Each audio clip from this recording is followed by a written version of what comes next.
হিন্দুদের হোটেলে খাবার খাওয়া যাবে কিনা, ইসলাম কি বলে? হিন্দু বা খ্রিস্টান বা অন্য ধর্মাবলম্বীরা যদি কোনো হোটেল, খাবারের হোটেল ইত্যাদি করেন, সে খাবারের হোটেল, খাবারের দোকানে যদি আপনি খাবার খান, সেটা জায়েজ হবে যদি সেটা হালাল খাবার হয়। হালাল খাবার হলে সেটা আপনি কার দোকানে খাচ্ছেন সেটা বিষয় না। হারাম খানা যদি হয়, সেটা ইমাম সাহেবের বাসায় বসেও খান, তাও সেটা কি হবে? আর হালাল খানা যদি কোনো অমুসলমান, অন্য ধর্মের মানুষ হিন্দুর বাসায় বসেও খান, কিন্তু খানাটা হালাল হয়, তাহলে ওটা খাওয়া কি হবে? একটা আপেল হালাল, এটা আপনাকে তিনি দিয়েছেন, আপনি খাচ্ছেন। অথবা তার দোকানে গেছেন, আপনি এক বোতল পানি ইনটেক কিনেছেন, আপনি পান করছেন। বা কোনো খাবার আপনি কিনেছেন যেটা হালাল, সেটা হিন্দুর দোকানে বসে খেলে যে হারাম হবে এমন কোনো কথা।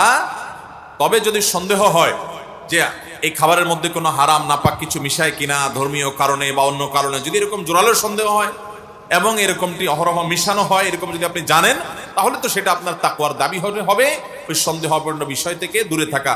দামা ইউরিবুকা ইলা মা লা ইউরিবুক, হাদিসে আসছে যেটা সন্দেহপূর্ণ ওইটাকে তুমি পরিহার করো, সন্দেহ মুক্তটা তুমি গ্রহণ করো, সেটা আপনি অবশ্যই চেষ্টা করবেন। কিন্তু আপনি মুসলমানের দোকানে খান আর হিন্দুর দোকানে খান, মূল দেখতে হবে যে আপনার খাবারটা হালাল কিনা, সে হারাম দিচ্ছে কিনা, বা আপনি হারাম টাকা দিয়ে কিনে খাচ্ছেন কিনা, এটা হলো মূল বিষয়।